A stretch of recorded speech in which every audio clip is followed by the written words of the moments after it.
announcements. Lion Harold Malone.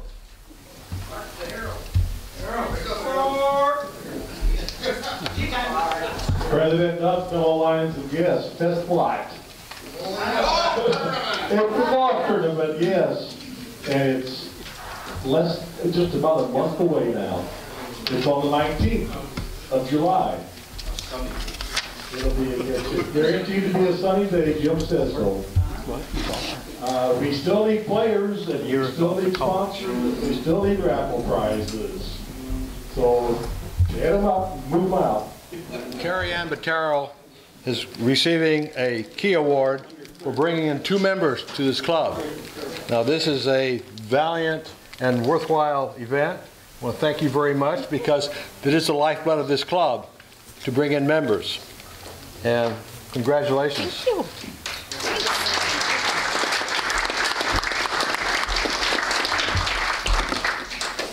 Okay, then without further ado, I'm going to turn this meeting over to our program chair, Larry Hansen.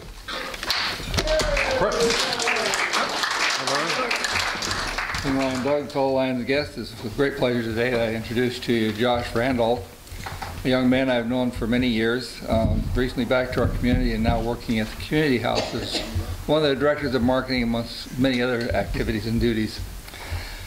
Typical of a plan and organization of that nature. And he's going to give us an update today of what's going on. I know there's been a lot of stuff in the paper and a lot of news about it, so I thought it'd be a good time for us to become acquainted with what's going on and have him give us an update.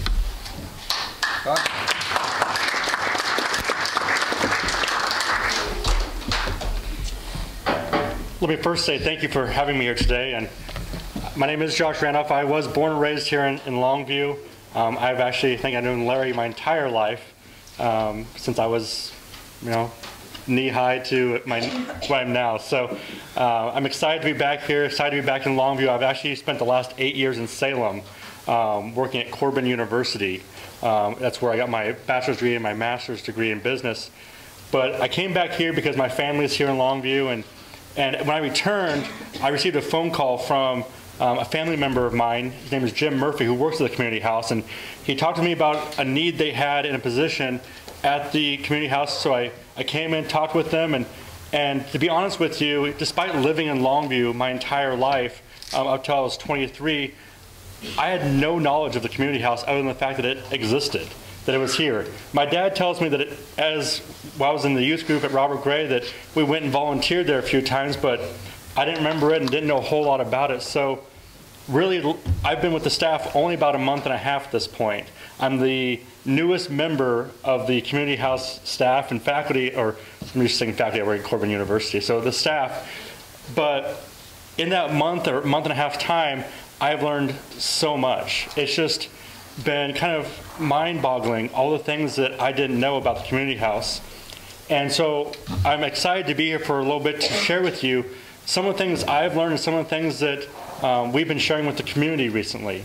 As many of you heard, we had an article in the paper a couple weeks ago where we put out a code red, where our funds were down to $28,000, which is the lowest they'd ever been in the history of the community house since its inception. That was partly, in fact, there was quite a few factors that played into that. Part of it is it wasn't the end of the fiscal year, people doing their last second giving on the end of December. So that played into it. Part of it played into it that our yearly CARES drive had run out and we were starting a new one. And so everything had played in just perfectly to really put us into a desperate situation.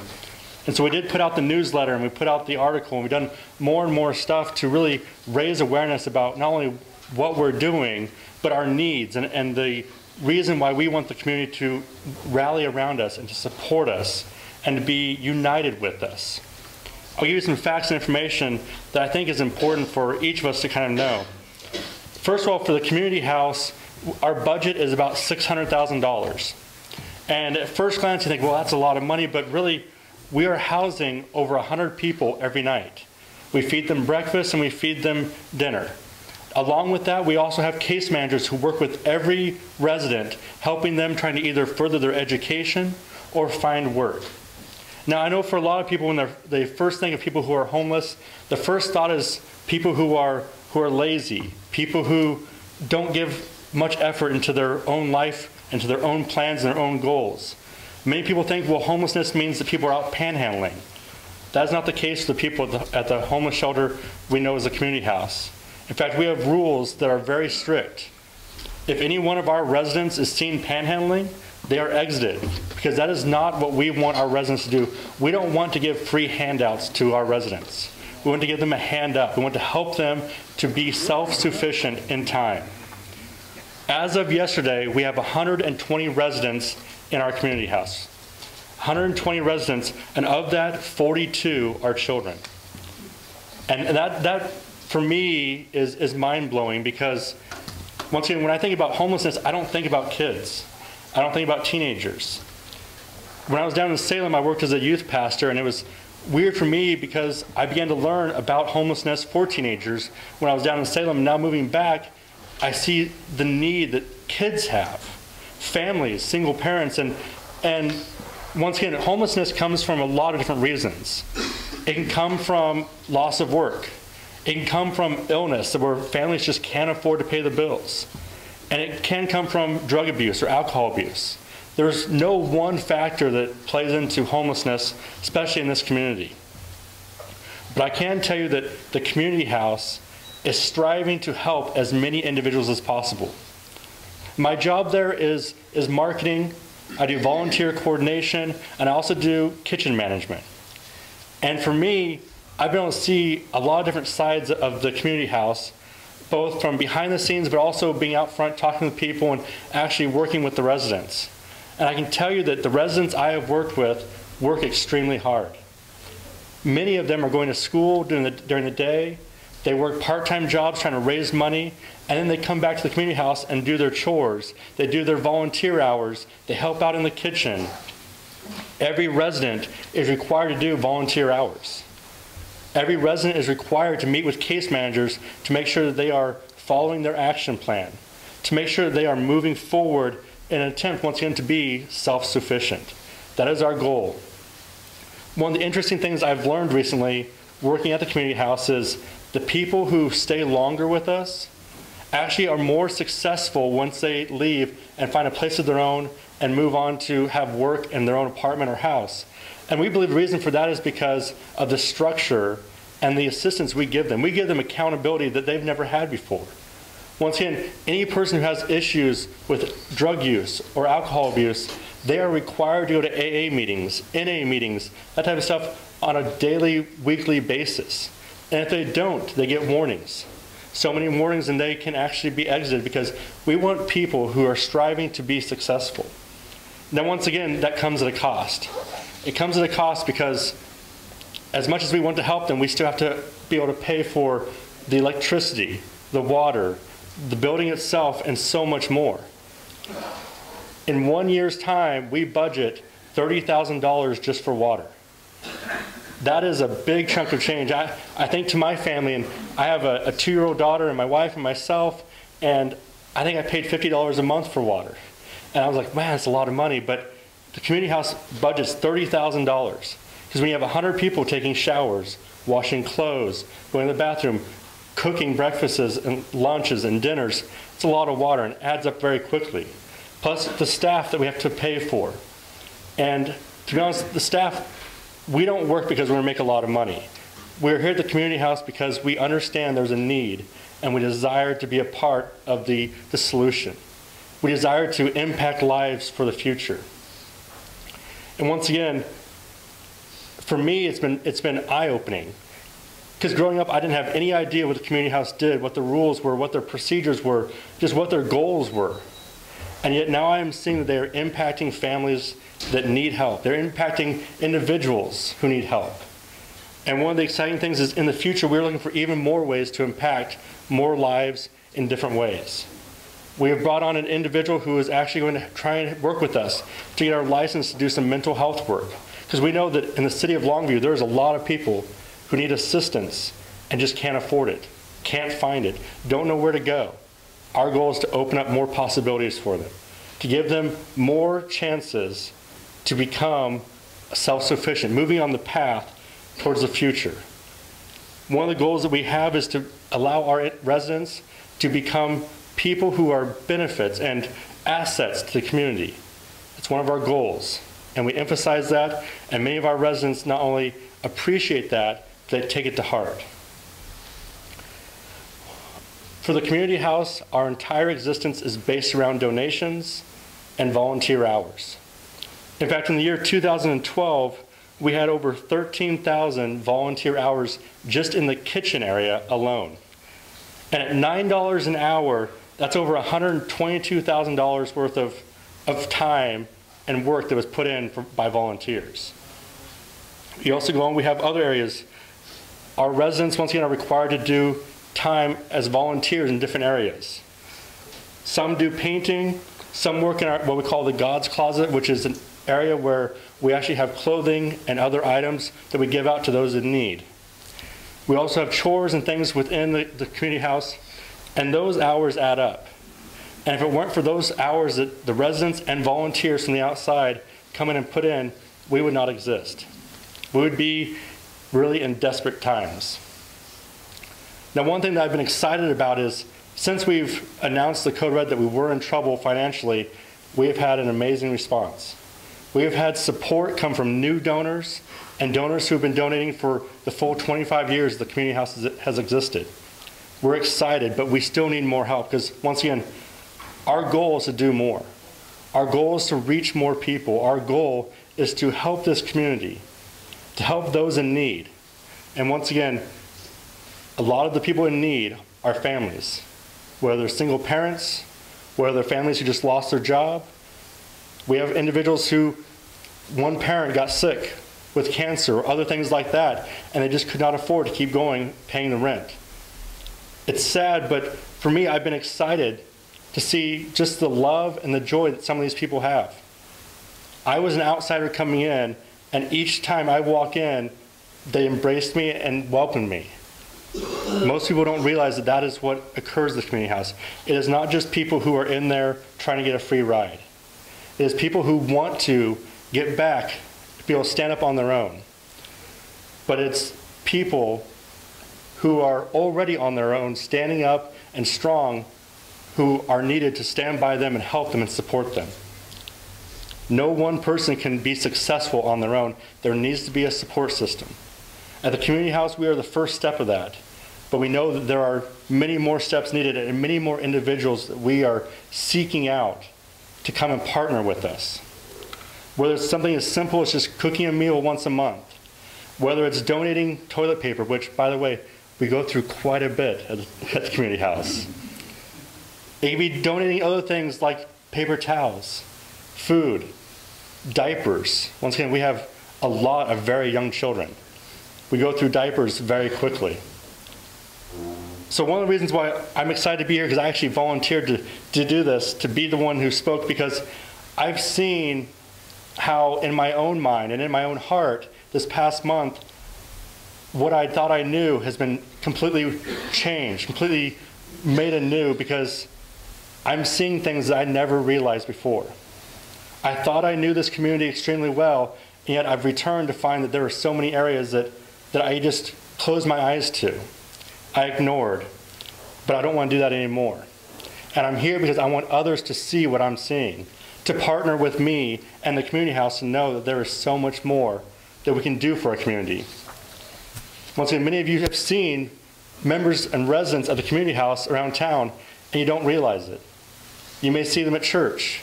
You may see them in the grocery store. You may see them just walking down the street, and you don't realize who they are. But there are, once again, 120 residents in the house as of yesterday, and 42 were children. Or excuse me, 44, actually. 44. And they are good kids. They're good people. They just fallen on hard times. Now I can ask you to write big checks and give us lots of money, and all of that would be great and very helpful. What we really truly desire is, once again, to have the community partner with us, to support us not only financially but in just the encouragement, to be there to support the staff as we go through these very difficult times, because as staff, it's hard for us sometimes to work with these people because we see them working so hard to achieve something. And then something may happen and they step back a couple steps on their path. And it's discouraging for us because I also want to give you guys a little story. The other day, one of our case managers, he's almost as new as I am, but I'm still the newest on staff. He was walking in through the kitchen. He was kind of bummed that day. He'd worked with 4 or 5 different residents that day and really wasn't seeing progress. And a knock on the kitchen door happened, and we were standing there like, okay, let's open the door. And we open it, and someone walks in, and this individual simply said, "I got it." He smiled, said, "I got it" one more time, and started to walk out of the kitchen. And the case manager said, "Whoa, whoa, whoa, whoa. Tell me again, you got it, right?" And I'm lost because I have no clue what's going on. And the gentleman turned around and said, "Yeah, I got the job. I got the job, and I can start paying and saving money so that my family can have a place of their own. I can start moving forward." And the excitement in the case manager's eyes, once again, he was down. I mean, he was drained. He was exhausted. He was ready just to go home, close the doors, turn off the lights, and block out the world. And suddenly, his excitement just blew up. It was expanded just like a balloon instantly. And for me, I wish that more people would have saw that moment. I wish that more people would experience that moment to see the success. That one person had success, and all of a sudden, it changed the case manager's day. It changed my day. It changed a family. But once again, we need support. We need people to support us through encouragement, people to support us financially, people to support us with volunteer hours. And I know that having been in this community myself, it's really easy just to keep on going and walk on by. But I'm asking for each of us to think for a minute. Is there something little you can do? Is there a way in which you can help impact the lives of the community house? Because it's not just adults who made bad decisions in their lives who you'd be helping. It's the kids who also are affected by decisions made by their parents, decisions made by their grandparents. The homeless problem is not just adults, it's everybody. It's people who are in need and people that you can help change their lives. So once again, I want to say thank you for letting me to be here. Thank you for letting me just share with you. And once again, having been the newest staff member to the community house, I'm excited to be the person who gets to speak and talk at events like this because I know how it has changed me in this short couple weeks. And I would hope that there would be others who'd see the excitement that I have and would want to come along and partner with us so we can have a greater impact in the Longview-Kelso community. Thank you.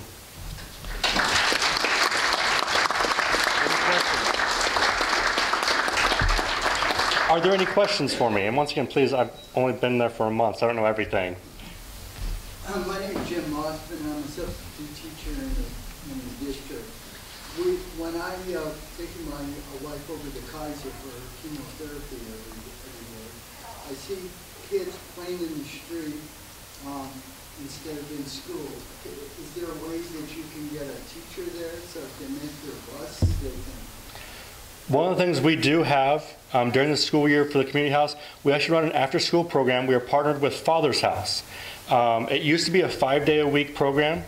That has actually been cut back to 3 days a week because of funding issues. We actually had a grant that helped us pay for staff for the after-school program. But during the school year, we do have 3 days a week where the kids will actually walk over to Father's House and will be able to spend time in a safe location, have snacks, that type of stuff. And that usually lasts from after school ends till 5 o'clock, I believe is when it usually ends. They usually get back about that time. So we do have after school programs. Some of the kids you may see running around are not always ours. They sometimes are. They sometimes are a little rambunctious. But we do have the after school program, which has been a great blessing for us. And we're excited because even at when the individual who runs it at Father's House was not able to run it for a week, he was out of town, Longview First Baptist actually stepped up and let us use their facilities for that week's time. So we're very excited to have an after-school program like that where kids can go and do something. They're provided, once again, snacks so that way they're not hungry. Some of our kids don't always get lunch at school, and that can be for various reasons. There are some programs that help them, to get lunch, but a lot of our kids, because of the situations they come from, they just don't have lunches. And so this is a good chance for them to have snacks and yet still be in a safe and fun environment. In fact, the person who runs it, the program at Father's House, trained me when I first was hired on at the Parks and Recreation for the after-school programs where I worked at Robert Gray Elementary. So he's a very skilled individual, and it's a very amazing program. Are we still able to hire residents to, do labor, whatever? I believe so, yes. I'm not 100% sure on that because that is more the case manager's area, but I have seen people come in and hire residents for day jobs, week-long jobs, temporary type stuff. I know I have in the past, and they've been really awesome people. Yeah, yeah. I'm curious how the program at the old pediatric OB clinic, how that building is functioning. Yeah, that building was actually an amazing donation that occurred. I think it happened at the end of November, December time. And that building is actually going to be used for a couple different purposes. One, we were actually working with other organizations to come in, because there are a lot of offices in there. In fact, you can kind of get lost in that building. It's kind of a maze. But we are bringing in other organizations who are going to be renting out different offices to be used to help pay for not only that building, but also kind of the daily operations of the community house. But more importantly, that's also going to be the place where we'll be doing a lot of our mental health work. Once again, we are working on trying to get our license to be able to work with different individuals both at the community house and outside the community house. And we'll be bringing in additional licensed counselors to come in and really help out with more people. So that's going to be really the main focus of it, is kind of that mental health aspect of it, but it's also going to include other organizations who are using it. I know that Hard Hats for Christ was downstairs having stuff, and we have had a few other organizations come in and meet with us in the last couple of weeks just to see if it's a good fit for them, and really it's an amazing gift that we have there. And my office is actually at that complex, and the first time I walked into it, I was just in awe that that was donated to the community house. And so I know we're very thankful, and almost every day Frank Morrison and Jim Murphy and myself and a few others just kind of like, man, we could do this, we could do this. And so they're still in the idea process, but we do have some things that are moving forward to try and use that facility to its best extent. I would just like to say thank you, and I commend the organization for providing solutions. So many times we are asked to donate to some function that is a handout, and this is not. So building futures is wonderful. Yeah, it is. It really is.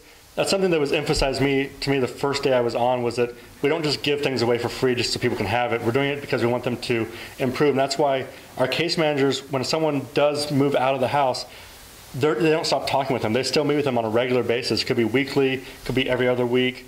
But we have a lot of things. We're trying to get more case managers on. That's why we are seeking additional funding, because we want to hire more case managers. Right now, each of our case managers sees about 30 people each week.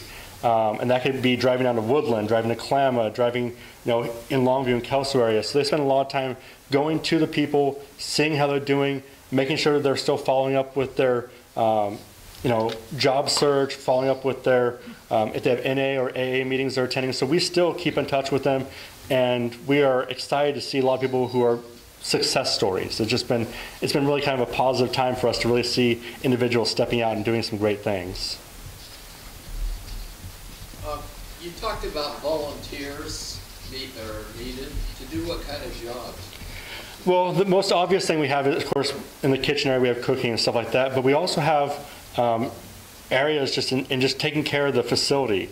We have one maintenance person who really takes care of everything, and we will pull residents in to help out, but that's something that we also need, is just people who have skills and experience in doing things, because people like myself, if you told me to do maintenance stuff, I would be lost. I'd be running around in circles figuring out how to change a light bulb, and that's about the extent of what I can do. But I know there are individuals who can do a lot more, have a lot more knowledge, and could help out with different things. We've done that. We're also looking at, some of you have seen the garden we have out front, and one of the simple tasks we have is just having someone come and volunteer and help plant plants, to help keep things organized, to help work with that. We also have, if you do like working with kids, like I said, the after-school program, I know that we could always use people to help out there. God's Closet, working with people who come in needing clothes, needing blankets or supplies. We have people who, on a regular basis, we could really use help sorting, organize that type of stuff, or even being there when it's open to provide the goods and the stuff for the individuals. So there's actually more areas which, as a volunteer coordinator, I'm still trying to completely figure out, because there's just so many different areas we're trying to look at and see where we can move forward with. And a part of it could just be, once again, I'm kind of biased because I'm also the kitchen manager, that we always use help in the kitchen. We always use help organizing what we have. And once again, we have some amazing people come in and cook for us each night.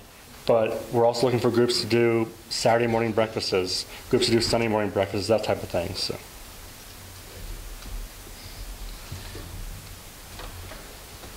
Any more questions? Josh, before you go, on behalf of Longview Pioneer Lions, I want to thank you very much for coming and enlightening us on the Broadway House. I'm sure people have learned a lot of things about the Broadway House that they probably didn't know. I certainly did. And I want to thank you very much for doing that. As a token of our appreciation, I'm going to give you this lunch. And I'm also going to give you an application, because not only would you be a good fit in our organization, but if you were a part of our organization, it's highly likely we might even get more involved in yours. Thank you very much. Thank you very much. Thank I you. appreciate it.